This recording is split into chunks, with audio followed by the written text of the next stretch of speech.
ಈ bronchitis, tuberculosis, diabetes ಇವೆಲ್ಲವೂ ಕೂಡ ಆಟೋ ಇಮ್ಯೂನ್ ಡಿಸೀಸ್ಗಳೇ ಬರ್ತವೆ.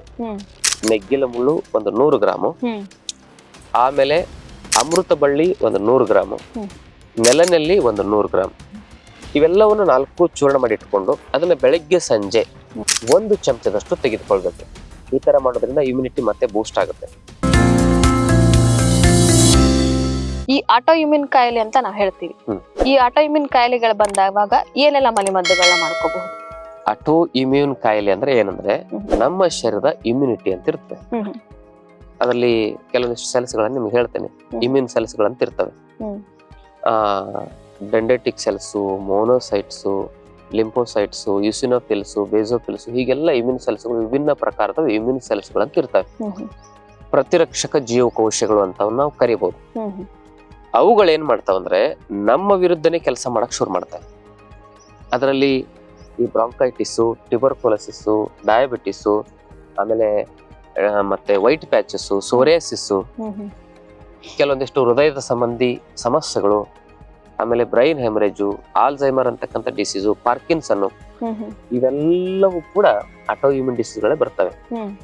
ಸುಮಾರು 80ಕ್ಕೂ ಹೆಚ್ಚು ಕಾಯಿಲೆಗಳು ಆಟೋ ಇಮ್ಯೂನ್ ಕಾಯಿಲೆಗಳಾಗಿ ಈಗ ನಾವು ಕಾಣಬಹುದು. ಈ ಆಟೋ ಇಮ್ಯೂನ್ ಕಾಯಿಲೆಗಳಿಗೆ ಮುಖ್ಯವಾಗಿರ್ತಕ್ಕಂಥ ಕಾರಣ ನಮ್ಮ ಇಮ್ಯುನಿಟಿಯ ವ್ಯತ್ಯಾಸ. ಆ ಇಮ್ಯುನಿಟಿ ವ್ಯತ್ಯಾಸ ಆಗ್ಲಿಕ್ಕೆ ಮೂಲ ಕಾರಣ ನಮ್ಮ ಲೈಫ್ ಸ್ಟೈಲ್, ಫುಡ್ ಸ್ಟೈಲ್ ಹದಗೆಟ್ಟಿರೋದು. ಅದನ್ನ ಸರಿ ಮಾಡ್ಕೋಬೇಕು. ಮೊದಲು ಅದನ್ನ ಸರಿ ಮಾಡ್ಕೊಂಡು ಪ್ರತಿನಿತ್ಯ ಪ್ರಾಣಾಯಾಮ ಮಾಡೋದು. ಭಸ್ತ್ರಿಕಾ, ಕಪಾಲಭಾತಿ, ಅನುಲೋಮ ವಿಲೋಮ, ಭ್ರಾಮರಿ, ಉಜ್ಜಾಯಿ, ಆಮೇಲೆ ಒಂದ್ ಸ್ವಲ್ಪ ಧ್ಯಾನ ಮಾಡೋದು. ಶೀತಕಾರಿ 1-2 ನಿಮಿಷ ಮಾಡೋದು.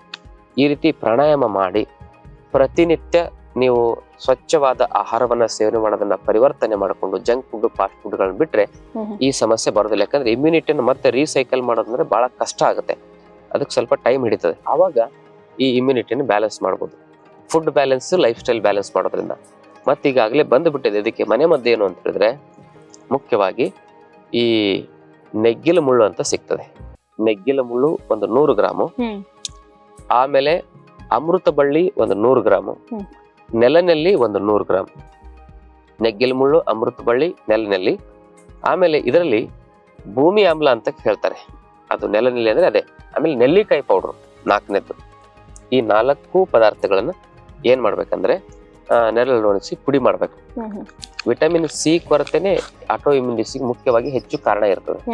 ಇನ್ನು ಹಲವಾರು ಕಾರಣ ಇರ್ತವೆ. ಅದು ಮುಖ್ಯವಾಗಿ ಇಮ್ಯುನಿಟಿಯನ್ನು ಬೂಸ್ಟ್ ಮಾಡೋದು ವಿಟಮಿನ್ ಸಿ. ಅದಕ್ಕೆ ಇದರಲ್ಲಿ ವಿಟಮಿನ್ ಸಿ ಅಂಶ ನೆಲ್ಲಿಕಾಯಲ್ಲಿ, ನೆಲನೆಲ್ಲಿಯಲ್ಲಿ ಇದೆ ಜಾಸ್ತಿ.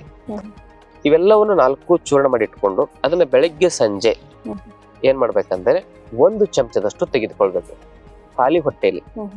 ಈ ತರ ಮಾಡೋದ್ರಿಂದ ಇಮ್ಯುನಿಟಿ ಮತ್ತೆ ಬೂಸ್ಟ್ ಆಗುತ್ತೆ. ಇಲ್ಲಾಂದ್ರೆ ಏನಾಗತ್ತಂದ್ರೆ ಇಮ್ಯುನಿಟಿ, ಆಟೋ ಇಮ್ಯೂನ್ ಡಿಸೀಸ್ಗಳು ಒಂದ್ಸಲಿ ಬಂದ್ರೆ ಅದು ಹೋಗೋದು ತುಂಬಾ ಕಷ್ಟ ಆಗುತ್ತೆ. ಆಟೋ ಇಮ್ಯೂನ್ ಡಿಸೀಸ್ ಅಂದ್ರೆ ಏನಂತ ಹೇಳಿದ್ರೆ ನಿಮಗೆ ತಿಳಿಯಂಗ್ ಹೇಳ್ಬೇಕಂದ್ರೆ ಇಮ್ಯುನಿಟಿ ಅಂದ್ರೆ ನಮ್ಮ ದೇಹದ ರಕ್ಷಣಾ ವ್ಯವಸ್ಥೆ ಇದ್ದಂಗದು. ಈ ದೇಶಕ್ಕೆ ಸೈನಿಕರು ಹೇಗಿರ್ತಾರಲ್ಲ ಹಾಗೆ ಸೈನಿಕರು ವಿರೋಧಿಗಳ ಮೇಲೆ ಆಕ್ರಮಣ ಮಾಡಬೇಕೆ ಹೊರತು ಹೊಳ್ಳಿ ನಮ್ಮ ದೇಶದ ಜನರ ಮೇಲೆ ಅವ್ರು ಆಕ್ರಮಣ ಮಾಡಿದ್ರೆ ಏನಾಗುತ್ತೆ ಪರಿಸ್ಥಿತಿ? ಬೇಲಿನ ಎದ್ದು ಹೊಲ ಮೇದಂಗ ಆಗುತ್ತೆ. ಅದಕ್ಕೆ ಯಾವ ಇಮ್ಯುನಿಟಿ ನಮ್ಮ ದೇಹಕ್ಕೆ ರಕ್ಷಣೆ ಕೊಡ್ಬೇಕಾಗಿತ್ತೋ ಅದೇ ನಮ್ಮ ದೇಹವನ್ನ ಹಾಳು ಮಾಡ್ತಾ ಹೋಗ್ತಾ ಇದೆ. ಅಂದ್ರೆ ಇದು ಬಹಳ ಕಠೋರವಾಗಿರ್ತಕ್ಕಂಥ ಪರಿಸ್ಥಿತಿಗಳನ್ನ ನಮಗೆ ತಂದೊಡ್ಡುತ್ತದೆ. ಅದಕ್ಕೆ ಆಟೋ ಇಮ್ಯೂನ್ ಡಿಸೀಸ್ ಬರಬಾರ್ದಂದ್ರೆ ಯೋಗ, ಪ್ರಾಣಾಯಾಮ, ಧ್ಯಾನ ಮಾಡ್ತಾ ಹೋಗಿ, ಬಂದವರು ಕೂಡ ಅದನ್ನ ಮಾಡ್ತಾ ಹೋಗಿ, ಸೊಪ್ಪು, ತರಕಾರಿ, ಹಣ್ಣುಗಳನ್ನು ಜಾಸ್ತಿ ತಿನ್ನಿ. ಅದರಲ್ಲಿ ಆಂಟಿ ಆಕ್ಸಿಡೆಂಟ್, ನೈಟ್ರಿಕ್ ಆಕ್ಸೈಡ್ ಪ್ರಮಾಣ ಜಾಸ್ತಿ ಇರ್ತದೆ.